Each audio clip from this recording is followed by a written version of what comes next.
से और वहां पर जो फैंस हैं प्राइम मिनिस्टर मोदी के, उनकी जानिब से कुछ वीडियोस वायरल हो रही हैं कि बहुत ज्यादा एक्साइटेड है प्राइम मिनिस्टर मोदी के विजिट के लिए। इसके अलावा गाड़ी की नंबर प्लेट पर एन मोदी भी लिखा गया है। उन्होंने कहा कि ये डीजल पेट्रोलियम पे ये जो कंबस्टिबल इंजन होते हैं खत्म, इलेक्ट्रिक कार्स ग्रीन हमने हो जाना है। इंडिया हुजूर 2030 तक का टारगेट करके बैठा हुआ 28-30 का कि हमने खत्म कर देना यहाँ पे। अगर आपने पिछली बार का देखा होता जो मोदी जी ने किया था वहां पे टेक्सास में, नमस्ते मोदी करके एक टेक्सास में हुआ था, उसमें तो बड़े बड़े सीनेटर और कांग्रेसमैन लाइन से खड़े थे मोदी जी को नमस्ते करने के लिए। रूस के जो वजीर हैं एनर्जी के, तवानाई के, उन्होंने कहा कि हमने पाकिस्तान को कोई सस्ता तेल नहीं दिया। रशिया कह रहा है कि हमने जो तेल है वो किसी डिस्काउंट पे नहीं दिया। हमें बताया जाता है कि सस्ता तेल है, हुकूमत बता रही है सस्ता तेल है, लेकिन कीमत पूछी जाए तो वो नहीं बताई जाती। इतना बड़ा वाकया पहले पाकिस्तान की तारीख में हुआ है कि इस तरह से 300 से 400 पाकिस्तानी कश्ती में हो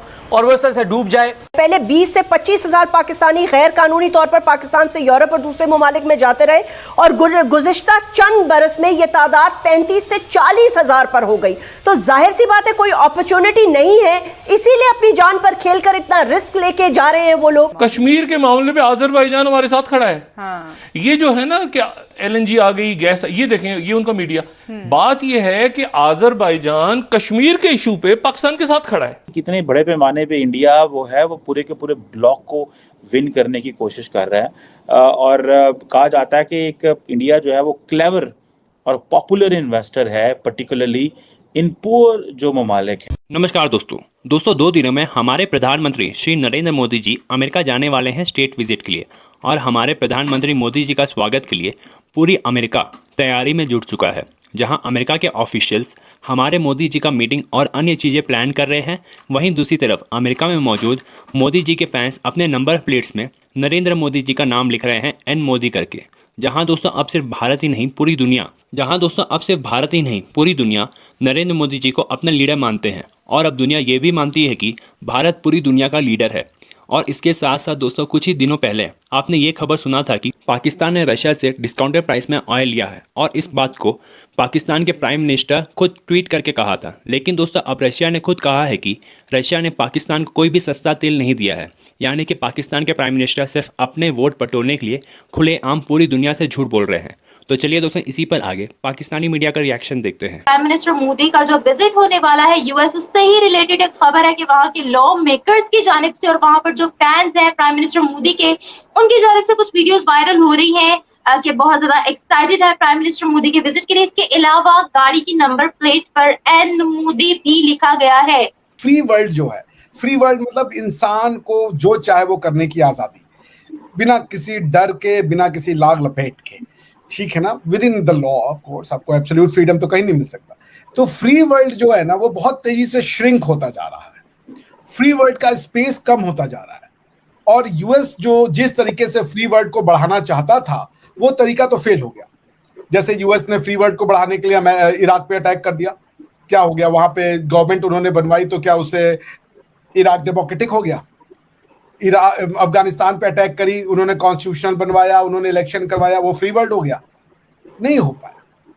और ये सारी कंट्रियां यूएसए को अपना लीडर भी मानने को तैयार नहीं है। तो यूएस टेक्निकली आज के डेट में लीडर है उन 31 मुल्कों का जिनको आप नेटो कहती हैं। और नेटो में भी अब आपको देखिए डिसर्निंग और डिसअपॉइंटिंग डिसअपॉइंटिंग कह रहा हूं, आपको विरोधाभासी आवाजें आने लगी हैं यूएस के अगेंस्ट में। लोग नहीं चाहते कि नेटो का एक्सपेंशन उस तरीके से हो जिस तरीके से हो रहा है। 12 कंट्रियों से शुरू हुआ और आज 31 कंट्रियां हो गई हैं नेटो में। तो फ्री वर्ल्ड की ये जो एक स्पेस आ रही है अमेरिका के खाली करने के बाद कि क्या दुनिया में जो ये बाकी स्पेस बचा हुआ है कंट्रियों का, Pakistan, Afghanistan, middle east, central Asia, उधर आपका, अगर हम ग्लोबल साउथ की बात कर लें, यानी हम अगर डाउन साउथ सदर्न हेमिस्फीयर की बात कर लें, तो इस फ्री वर्ल्ड को अमेरिका लीडरशिप देने में कंप्लीटली फेल रहा। अब ये बात है कि इस जो ग्लोबल साउथ के जो कंट्रीज हैं, अफ्रीका इंक्लूड करके, ये किसकी लीडरशिप मानने को तैयार हैं? जो फ्री वर्ल्ड का चैंपियन हो, और उसका नाम है इंडिया। इंडिया की लीडरशिप को हर कोई एक्सेप्ट करना चाहता है और इंडिया में भी प्रधानमंत्री मोदी की लीडरशिप को तो हर कोई एक्सेप्ट करता है, क्योंकि प्रधानमंत्री मोदी में हर किसी को एक विजनरी दिखता है। क्योंकि प्रधानमंत्री मोदी में कोई खास बात नहीं है, लेकिन प्रधानमंत्री मोदी जिस आइडियोलॉजी को, जिस विद्वता को वो रिप्रेजेंट करते हैं, वही हमारा अससा है, जिसे हम कहते हैं तत्वम तत् असि, त्वम तत् असि। दैट मीन्स गॉड और क्रिएशन दोनों एक है। ये जो फिलॉसफी है जिसमें कि हम सबको एक साथ लेके चलते हैं, हम किसी को अपने से पराया नहीं समझते, हम समझते हैं कि हमारी ग्रोथ हो तो आपकी भी ग्रोथ हो। जैसे इंडिया में जब वैक्सीन बन रहा था और ये फाइजर जैसी कंपनियां जो थी वो जाकर के वैक्सीन के नाम पे छोटे छोटे देशों से ऐसे ऐसे आउटरेजियस एग्रीमेंट साइन करवा रही थी कि वो बेचारे सोच भी नहीं सकते थे, वैसे में इंडिया अपने लिए छोड़िए दुनिया भर को वैक्सीन बांट रहा था, अपना पेट काट के उन्होंने दुनिया को वैक्सीन बांटी। ये है भारत का लीडरशिप, और यही लीडरशिप अमेरिका अपने लिए, क्योंकि जो मोदी अगर वहां आ रहे हैं अमेरिका में तो उससे बाइडेन के इलेक्शन पे तो बहुत ज्यादा फर्क नहीं पड़ेगा। एक बड़ी इंटरेस्टिंग डेवलपमेंट ये हुई है कि भारत जो है उसने ये फैसला किया है, और उसने बेसिकली फैसला क्या किया, उसने अपने जो G20 के काउंटर पार्ट्स हैं उनको ये कहा है कि जो अफ्रीकन यूनियन है उनको फुल मेंबरशिप दी जाए, ताकि वो जो G20 की समिट है उसमें वो आ सके। और ये जो चीज़ है बेसिकली इससे उसने चाइना को इस पत्ते से वो जैसे क्या कहते हैं 3 शिकार किए हैं, 2 नहीं 3। पहला शिकार तो उन्होंने सारे के सारे मल्टीलैटरल फोरम है G20 का इसको किया, और इसको ये कहा भाई तुम लोग सारे इंडिविजुअली बैठे रहते हो, या अफ्रीका बड़ा निगलेक्टेड है और हमें मल्टीलैटरल फोरम्स का क्या फ़ायदा अगर इस तरह के एक बड़े यूनिट ने नहीं आना। सो एक फ़ायदा तो उन्होंने सबको हिलाया, जितने भी G20 के लोग थे उन्होंने कहा पूरे का पूरा किसी एक मुल्क को लाना मुश्किल होगा, लेकिन पूरे के पूरे ब्लॉक को माइनस करना G20 के लिए मुश्किल हो जाएगा। अगर इंडिया कहता है जी ठीक है साउथ अफ्रीका को लेके आए, नाइजीरिया को लेके आए, इजिप्ट को लेके आए या किसी और को लेके आए, तो वो हो सकता है वो कहते हैं जनाब कि ये मुमकिन नहीं है, किसी के साथ अच्छा था किसी के साथ बुरा था। लेकिन ये जो चीज़ है कि जी सारे का सारा ब्लॉक ले अंदर, सब ने कहना जी ठीक है, मेरा नहीं ख्याल ये किसी के लिए होगा। और जिस तरह आजकल टर्की हो, अमेरिका हो, चाइना हो, इंडिया हो, सारे के सारे तो आजकल चल रहा है US plus Africa, Turkey plus Africa, जैसे कहते हैं India Africa, China Africa summits चल रही हैं।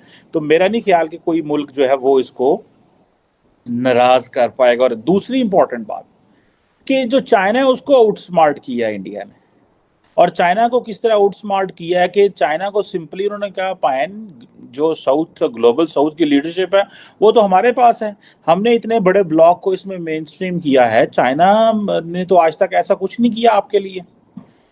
तो ये एक जो चीज़ है वो भी जैसे कहते हैं ना चाइनीज़ को भी बुरी लगी। और एक थर्ड चीज़ ये है कि ग्लोबल साउथ की जो लीडरशिप है वो इससे इंडिया ने, बेशक वो कंटेस्टेड है उसमें भी क्लैरिटी नहीं है, लेकिन समहाउ इंडिया उस लीडरशिप में अपना हाथ डाल चुका है। और आपको पता है हर जगह वो जहाँ पे जाता है G20 उसकी बात करता है। अब वो कहते हैं जी ग्लोबल साउथ, और वो कहते हैं जी कि हमारा जो G20 के अंदर जो ग्लोबल साउथ है वो कोर इशू है, ठीक है जी। और हम इसको ग्लोबल साउथ के ऊपर, और वो कहते हैं कि हम आपकी हम जब अमेरिका के साथ बैठेंगे ना तो आपकी बात करेंगे, हम जब चीन के साथ बैठेंगे या हम लेट्स से रशिया के साथ बैठेंगे, या हम इटली के साथ बैठेंगे, हम कनाडा के साथ बैठेंगे, दुनिया किसी मुल्क के साथ बैठेंगे, हम आपकी बात करेंगे। और ये जितने साउथ के ममालिक हैं ये पीछे रह गए हैं, इनको क्यों पीछे रहना है, इंडिया इसकी आवाज़ बनेगी। सो ये जो इंडिया ने काम किया है, एक तो चाइना को आउटस्मार्ट कर दिया, दूसरा ग्लोबल साउथ को जो है ना वो उसकी आवाज़ बन गया, और तीसरा जो है वो उन्होंने मल्टीलैटरल फोरम में तमाम ममालिक को शेक कर दिया। थोड़ा अरसा पता हो याद होगा कि राजनाथ सिंह साहब जो भारत के जो डिफेंस मिनिस्टर साहब हैं, उन्होंने एक इंडिया अफ्रीका डिफेंस डायलॉग भी किया था, ठीक है जी, और एक डिफेंस एक्सपो भी की थी इन्होंने गांधीनगर गुजरात में। आपको पता है गुजरात को बड़ी अहमियत देते हैं मोदी साहब, हर नया प्रोजेक्ट हर नई चीज़ जो है वो मेजॉरिटी गुजरात में आती है, क्योंकि वो उनकी बेस है मोदी साहब की, तो वो उसको वो करना चाहते हैं।